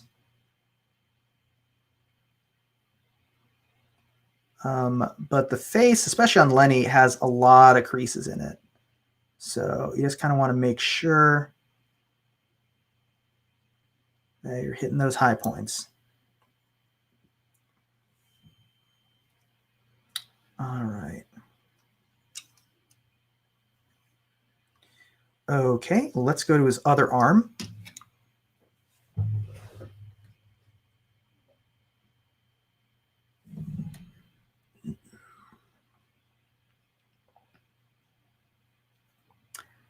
Yeah, I think seeing all the new Reser titles, was definitely enough to kind of strike fear in my heart. The new McMorning title is pretty sick, like both literally and figuratively. McMorning just kind of, I do think it kind of scales with McMorning as well. McMorning just going slowly more and more mad. And I guess that would kind of beg the question here. Who do you think is really the more insane scientist? Is it McMorning or is it von Stuck? Who is more mad? I mean, I feel like I'm just going to say it's McMorning just because like he's stapling another arm to his body, but von Stuck's just looking at the stars.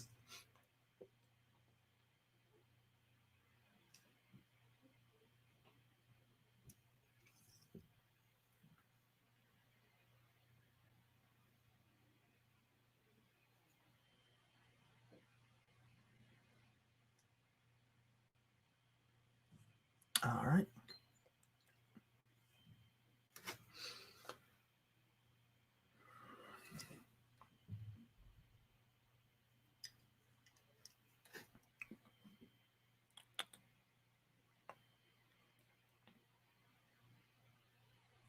There are also a lot of those matches that I just I always like kind of very thematic grudge matches.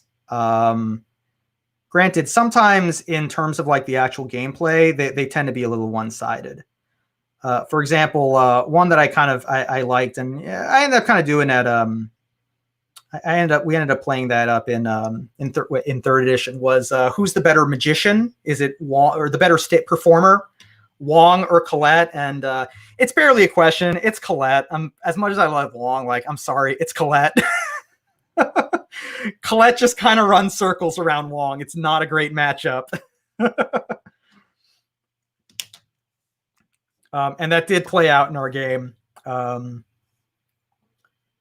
was Colette versus Wong. Another one that I really like to, let's see. Did I see the Kit Bashed Insanitary McMorning that someone posted on a weird place? I have not seen it. I can definitely imagine, like, I especially like, because the Insanitary McMorning often reminds me of his old avatar, the what was it, the Simulacrum. So, I could totally imagine like some really sick stuff that people could make. I'll have to take a look at that.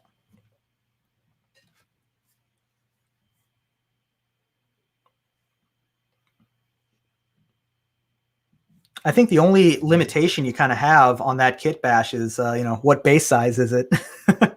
Because you can only fit it on a 30. All right, let's see. I think we already did the feet. Hit that a little bit there.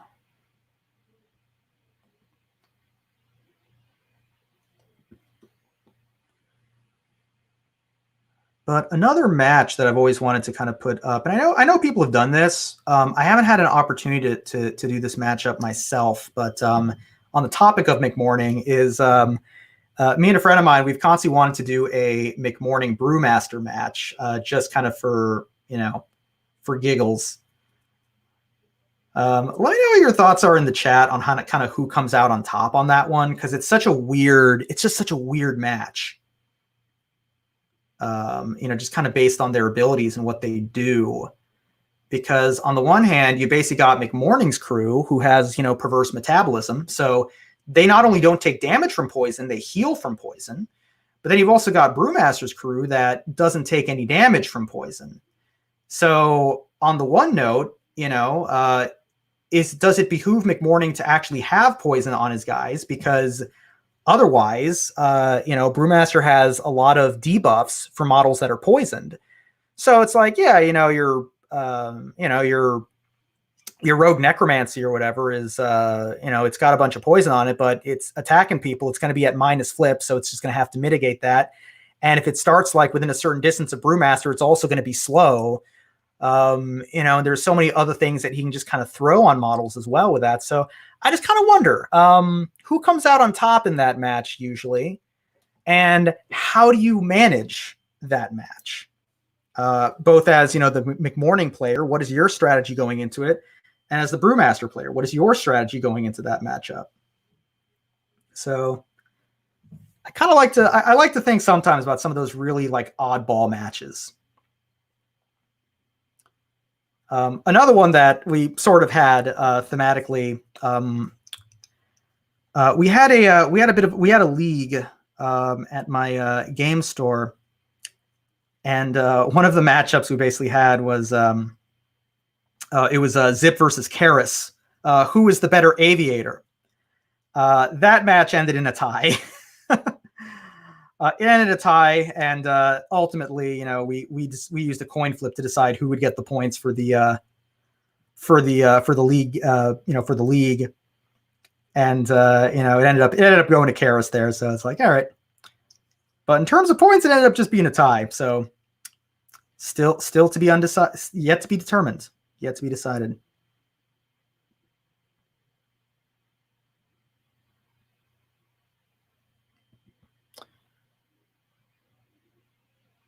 And I guess the other question will be, with the new Yoko title, I think a question we might have also is, who is the best Kunoichi, Misaki or Yoko?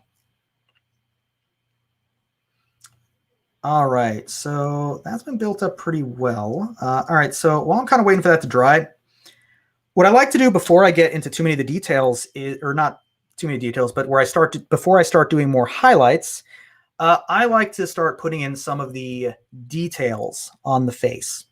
So in this case, I want to paint his eyes, and I want to start painting his nails and his teeth. So first, let's just kind of base coat the nails. So I like to do that with a little Xandri dust. So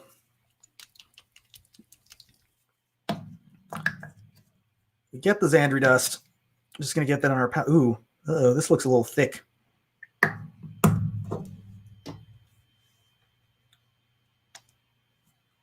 Yeah, I tell you, those Citadel paints, sometimes they will ice cream up on you. All right, so let's just make sure we have some water there.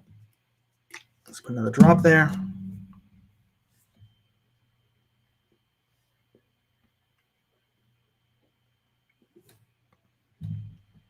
Oh, yeah, I forgot about Lynch.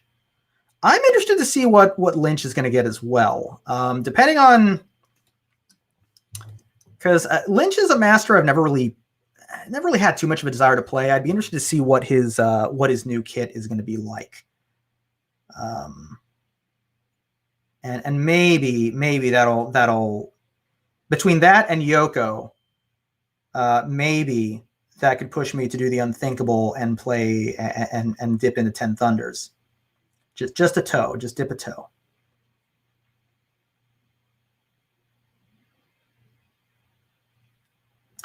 On that note, I would basically ask, if you're looking to get into another faction, like say 10 Thunders, what would you recommend as a good starting master for 10 Thunders?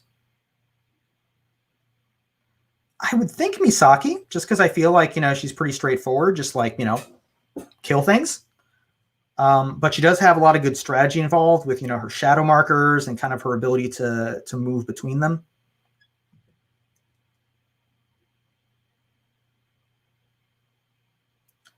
All right, so you can see we're just kind of lightly tapping those fingernails and the toenails, just hitting them with that Xandri dust color.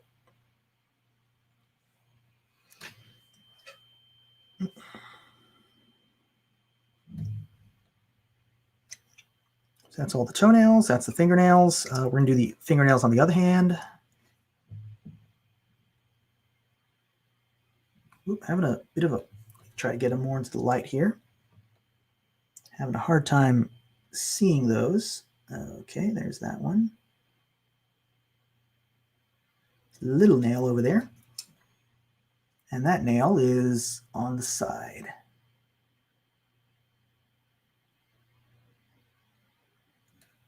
All right. And then we're going to paint his teeth in the exact same color.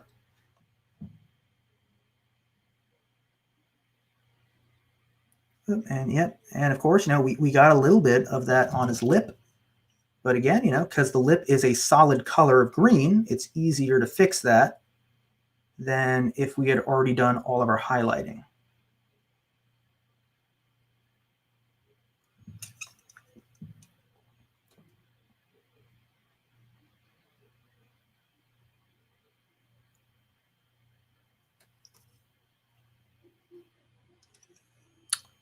All right. Who was my very first master? Ah, okay. So that is a very good question. My very first master, in fact, I think she can make an appearance here real quick.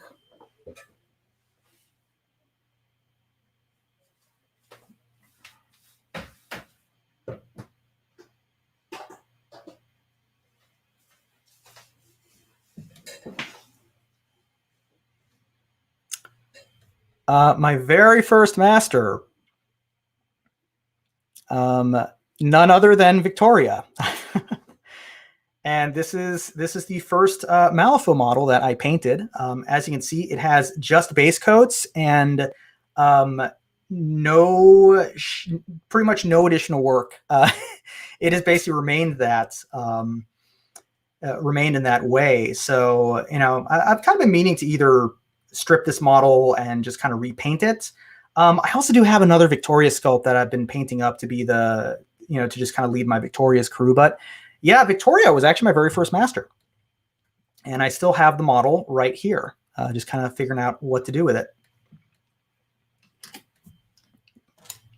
I think what attracted me to Victoria was, well, I thought the box art looked really cool. And I just kind of really liked her.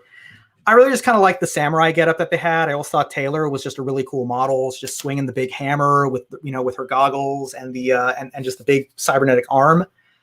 I thought that was a really cool sculpt. Taylor, I think, just has some of the best sculpts. I actually have the right now my current Victoria's crew. I have the Miss Deed sculpt, and so I painted that model. I gave her a white outfit. So, her coat, her pants, it is totally white. It's just her blouse is red. And it's it's a really cool look. I kind of have the theming for my Victorias. I'm giving them casino bases. So I'm kind of giving them sort of outfits that kind of look more like they're maybe trying to blend in.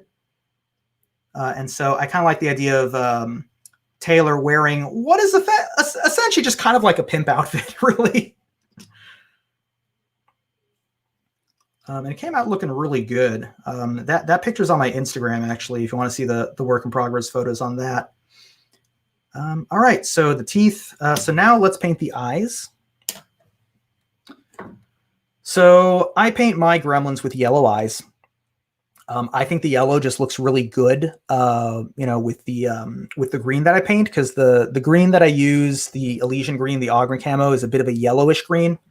So I like to use a yellow, Aveline Sunset.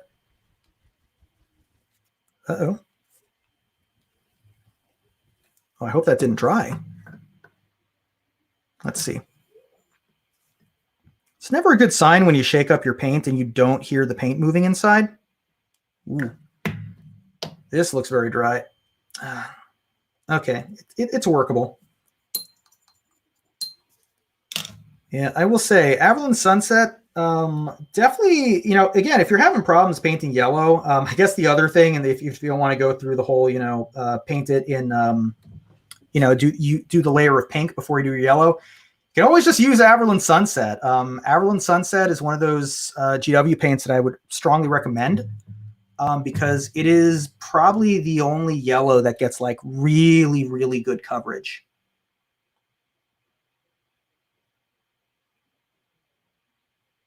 Okay. It helps that gremlins have very big eyes.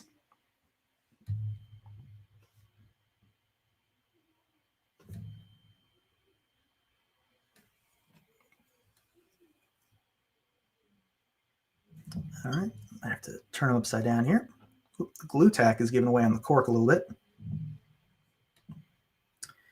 Yeah, I'm interested to know in the chat also, who your first masters were. I think also the other thing that kind of attracted me to Victoria was just her play style as well. Since I was, really, Malifaux was really the first war game I really played. So I think coming from like, Dungeons and Dragons and kind of other like board games, I think that having a character that was just more of like a straight up fighter was a pretty easy adjustment there. Okay, so hit those eyes. Probably gonna have to, again, a reason why I like to do this, because inevitably some of that got a little bit on the face, so you can always just kind of paint it over. All right, so now I'm gonna do something that might be a little excessive, but I've just gotten used to this, and so it works well. I normally wouldn't use washes for like really small areas, but I like to just hit a brown wash on those nails and teeth. Lenny's looking great.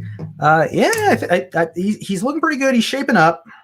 I need to do a lot of tightening up there, but I tend to find that, after that first phase of just kind of building up the rebuilding the green and then getting the details there, like the nails and the eyes, they tend to look pretty good. But then once you get to that like last highlight layer with the green, then it just like really pops. So I'm going to kind of be a little aggressive here and just kind of hit those teeth with this brown wash.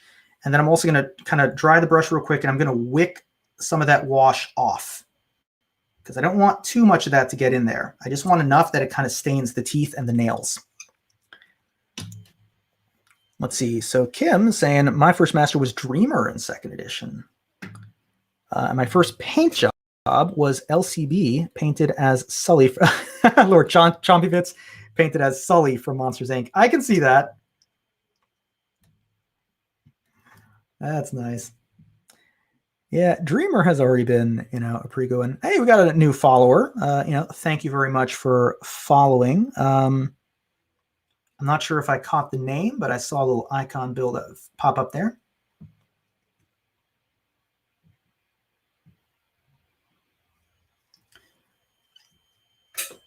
If that's Woomy, then thank you. But if there's a delay in the stream label, then whomever you are, wherever you are, thank you for following. All right. So just kind of hitting those. Very good. All right. Let's see. How are we doing on time, Kim? Let's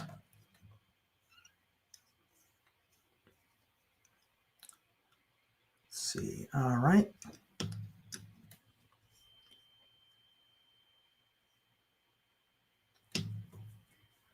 All right, so I kind of want those paints to dry a little bit. So I think something I'm going to do while I wait for some of those details to dry is, pardon me, I'm going to paint over that pink that we used on the belts and the metal elements that are going to be gold.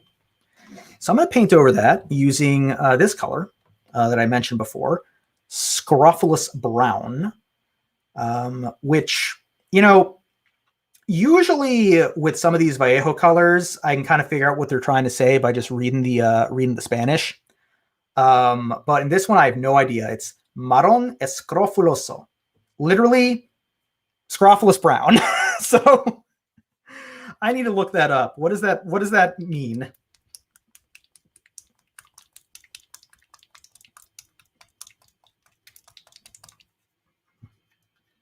All right. All right, let's see. Almost done. Almost done. Like we're almost done. Like with the stream already.